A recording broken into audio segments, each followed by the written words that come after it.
அடாவடி அட்டூழிய அக்கிரமங்களுக்கு முடிவு கட்டுகின்ற வகையில் தமிழ்நாட்டை ஆண்டு கொண்டிருக்கிற தமிழகத்தின் முதலமைச்சர் மாண்புமிகு அண்ணன் தளபதி அவர்களின் அறிவிப்புக்கு இணங்க மாண்புமிகு தமிழ்நாடு துணை முதலமைச்சர் அவர்கள் தலைமை ஏற்க திராவிட முன்னேற்ற கழகத்தின் மாவட்ட கழகத்தின் செயலாளராகவும் மாண்புமிகு அமைச்சராகவும் இருந்து இதை ஒருங்கிணைத்துக் கொண்டிருக்கின்ற மாண்புமிகு அமைச்சர் அண்ணன் சேகர்பாபு அவர்களுக்கும் அண்ணன் மாண்புமிகு அமைச்சர் மாசு அவர்களுக்கும் மேடையில் நடுநாயகமாக வீற்றிருக்கிற அண்ணன் டி.ஆர். பாலு உள்ளிட்ட கூட்டணி கட்சியுடைய தலைவர்களுக்கும் வடசென்னை முழுவதும் ஆங்காங்கே பல்லாயிரக்கணக்கில் திரண்டு எழுந்து வந்திருக்கின்ற திராவிட முன்னேற்ற கழகம் உள்ளிட்ட கூட்டணி கட்சியின் ஆற்றல் மிகு செயல் வீரர்களுக்கும் எமது வேண்டுகோளை ஏற்றி எமது கட்சியின் சார்பாக வருகின்றிருக்கிற நூற்றுக்கணக்கான எனது உறவுகளுக்கும் ஒருங்கிணைத்திருக்கின்ற அருமை சகோதரர் வேணுகோபால், அருமை சகோதரர் அக்கிரமகான், அருமை சகோதரர் புகழேந்தி மாறன் உள்ளிட்ட எமது நிர்வாகிகளுக்கும் எனது அருமை பத்திரிகை ஊடக நண்பர்களுக்கும் தாய்மார்களுக்கும்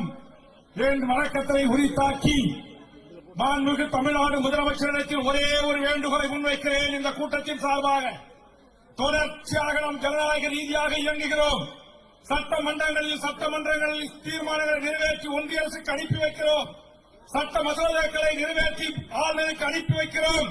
கிஞ்சித்தும் கவலை கொள்ளாமல் நம்மை ஒரு தூசு என்று கருதுகிற பாரதிய ஜனதாவின் ஒன்றிய அரசுக்கு சரியான சவுக்கடியை கொடுக்க வேண்டும் என்று சொன்னார்.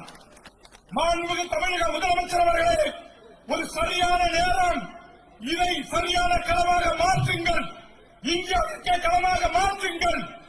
ஒருபோதும் எங்கள் தமிழக அரசு தமிழ்நாட்டில் இயங்கக்கூடிய ஒன்றிய அரசு அலுவலகங்களுக்கு நாங்கள் ஒத்துழைப்பு நல்க மாட்டோம். முதல் கட்டமா எனக்கு பிடித்த தமிழ்நாட்டில் இருக்கிற அனைத்து சுங்கச்சாவடிகளிலும் உங்கள் தலைமையிலான திமுகவுடைய தொண்டர்களும் பொதுமக்களும் வரிகுடா இயக்கத்தை அறிவியுங்கள். இங்க இருக்கிற அண்ணன் வைகோ ஐயா, பெரியவர் பேராசிரியர், இங்க இருக்கக்கூடிய அண்ணன் சண்முகம், முத்தரசன், நம்முடைய ஜவஹர்லாலின் சார்பாக வருகின்ற சட்டமன்ற உறுப்பினர் அப்துல் சமர், தமிழ் அன்சாரி, இன்னும் வர இருக்கின்ற விடுதலை சிறுத்தைகளின் தலைவர் அண்ணன் திருமா உள்ளிட்ட அத்தனை கட்சி தலைவரும் முதல்ல வரிகுடா இயக்கத்தை தொடங்குவோம். எங்க எனக்கு பிடித்த சுங்கச்சாவடியில சுங்கம் தர மறுப்போம். இரண்டாவது, ஜிஎஸ்டி கொடுக்கிறதுக்கு ஒத்துழைப்பு தர மாட்டோம். இங்கே எனக்கு முன்னால் பேசியவர் குறிப்பிட்டது போல் இங்கே மாண்புமிகு நம்முடைய பள்ளி கல்வித்துறை அமைச்சர் அன்பு சகோதரர் அன்பில் மகேஷ் அவர்கள் யார் இந்த போராட்டம் என்பதை விளக்கமாக அவர்களுக்கு எடுத்து வைக்கிறார்.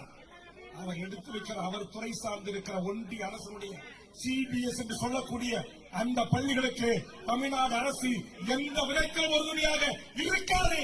அறிவிங்க, 5 ஸ்டேட்டுக்கு மின்சார உற்பத்தி செய்கிற என்னுடைய தொகுதியினுடைய பகுதியில் இருக்கிற என்எல்சி நிறுவனம் நிலங்களை கையகப்படுத்தி அதற்கு விவசாயிகளை வயிற்றில் அடைத்து என்எல்சி மின்சாரம் தயாரிக்கிறான் இல்ல, அதற்கு நில எடுப்புக்கு போடப்பட்ட அதிகாரிகளை அனைவரையும் திரும்ப பெறுங்க. அதானி துறைமுகத்திற்கு துணை நீக்க மாட்டோம்னு சொல்லுங்க.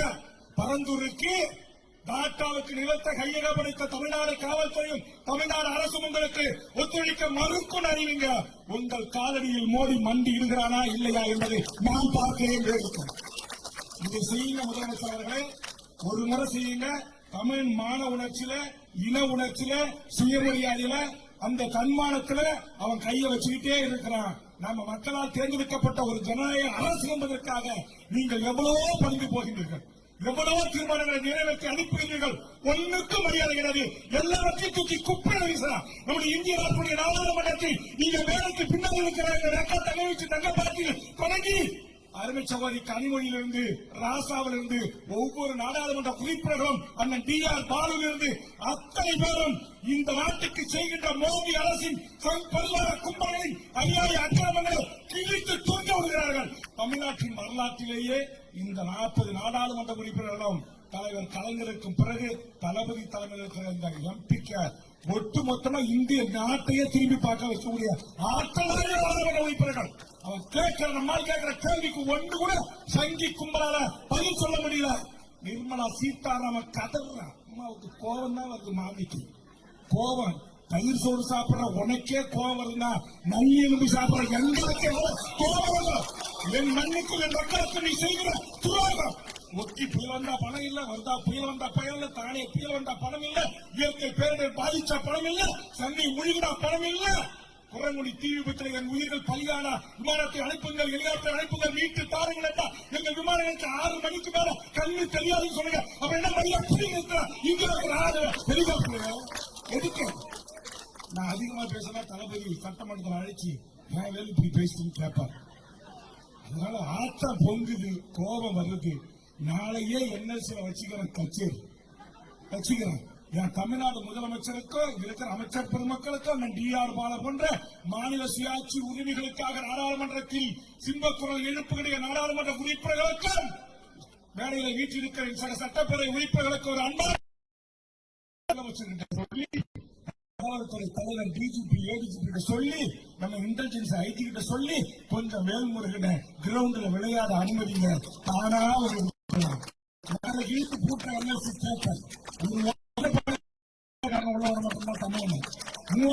இந்திக்காரனை கொண்டு வச்சிருக்கான். நேற்றுக்கு இவன் நடத்துற சங்கி நடத்துற என்ன விழா நடத்துறான் அவர் ஊர்ல. அந்த ஊரை கூட நான் சொல்ல விரும்பல. இந்த காசியில நடத்துறான்.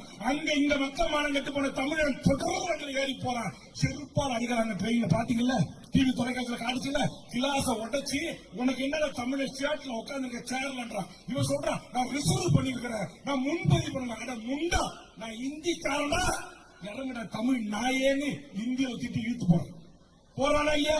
கேட்க நாதி இருக்கா ஒன்றிய அரசுக்கு? அஸ்ஸாம் பவனை கொண்டு அவரை உருவாக்குறான், ஒரிசா பவனை கொண்டு வந்து அவரை உருவாக்குறான். 2 சீஃப் செக்ரட்டரி தலைமையை கேரள கொண்டு வந்து எல்லா தமிழுக்கு கிடைக்க வேண்டிய வேலை வாய்ப்பு உரிமைகளை பறிக்க பாசித பாரதிய ஜனதா. இன்னும் சொல்ல போனா மூத்தவங்க உட்கார்ந்து சொல்ற 2014 இந்த OPS எடப்பாடி ஆட்சியில எந்த சட்டம் கொண்டு வந்த மோடி தெரியுமா? தமிழ்நாட்டில் இருக்கிற TNP தேர்வுகளிலே தமிழர் அல்லாத அனைத்து வடநாட்டு அதிகாரிகளும் சப் கலெக்டர் ஆகலாம், கோர்ட் ஆட்சியர் ஆகலாம், மேஜிஸ்ட்ரேட் ஆகலாம், கமர்ஷியல் டாக்ஸ் அதிகாரி ஆகலாம், நீதிபதி ஆகலாம், 25 ஆண்டுகளாக இந்த நாட்டுக்கு சீஃப் செக்ரட்டரி ஆகலாம், DGP ஆகலாம். அப்பனா தமிழ்நாட்டில் இருக்கிற 7 கோடி தமிழ் பிள்ளைகளுக்கு யாருக்கும் தமிழ்நாட்டு அரசுல வேலை கிடையாது. எல்லாரும் இந்திக்காரனை கொண்டு வந்து உள்ள உட்கார வைக்கிறது திட்டம் போட்டான். அதை கண்டுபிடித்து தமிழ்நாட்டின் முதலமைச்சர் மாண்புமிகு தளபதியின் கரங்களிலே சொன்னேன், துணை முதலமைச்சரின் கரங்களிலே சொன்னேன், அன்பிடத்திலே சொன்னேன். அதுதான் தமிழகத்தின் வரலாற்று எழுத்துக்களில் பொறிக்கப்படுகின்ற தமிழக வேலை தமிழருக்கே என்கிற மாண்புமிகு தமிழ்நாடு முதலமைச்சர் அண்ணன் தளபதி கொண்டு வந்த அந்த வேலை வாய்ப்பு உறுதி செய்கின்ற திருத்த சட்டம். தமிழ் படிச்சிருக்கணும், தமிழ் எழுதி படிக்கணும், தமிழ் பேசணும். இது எல்லாம் தெரிஞ்சு 40 மதிப்பெண் தமிழ் எடுத்தாதான்டா தமிழின தலைவருடைய வாரிசு ஆட்சியிலே வேலை கிடைக்கும் என்ற வரலாற்று சிறப்புமிக்க சட்டத்தை நிறைவேற்றியது திமுக ஆட்சி. என்ன நிறைய பத்திரிகையாளர்கள் கேட்கிறாங்க, நீங்க திமுக கடுமையா எதிர்க்கிறீங்க என்று. ஒரு தோழமையோடு நீங்க சுட்டி காட்டினாதான் இந்த சட்டம் நமக்கு கிடைக்கும். அங்க இருக்கிற சன் பரிவார கும்பல்கள் நீ இந்திய தாண்டா எதிர்ப்ப, நான் இந்திக்காரனை கொண்டு வந்து இறக்குறான்னு ஒரு நாளைக்கு 10,000 பேர் சென்ட்ரல கொண்டாந்து இறக்குறான அவனை எதிர்த்து கேட்பு இருக்கு. என்னை போன்றவர்கள் சட்டமன்றத்தில் பணியாற்றுகின்ற போதுதான் நம்முடைய அமைச்சர் மாசு போன்ற அண்ணன் சேகர்பாபு போன்ற அமைச்சர் பெருமக்கள் அதற்குரிய பதிலை சொல்லி விடையை தேடி இந்த மண்ணையும் இந்த மக்களையும் காப்பாற்ற முடியும். அதனால் இது சரியான தருணம். இறுக பிடித்துக் கொண்டு மாநில உரிமைகளுக்கும் சுயாட்சி கேட்ட திராவிட முன்னேற்ற கழகம் முன்னெடுங்கள். வாய்ப்புக்கு நன்றி, வணக்கம்.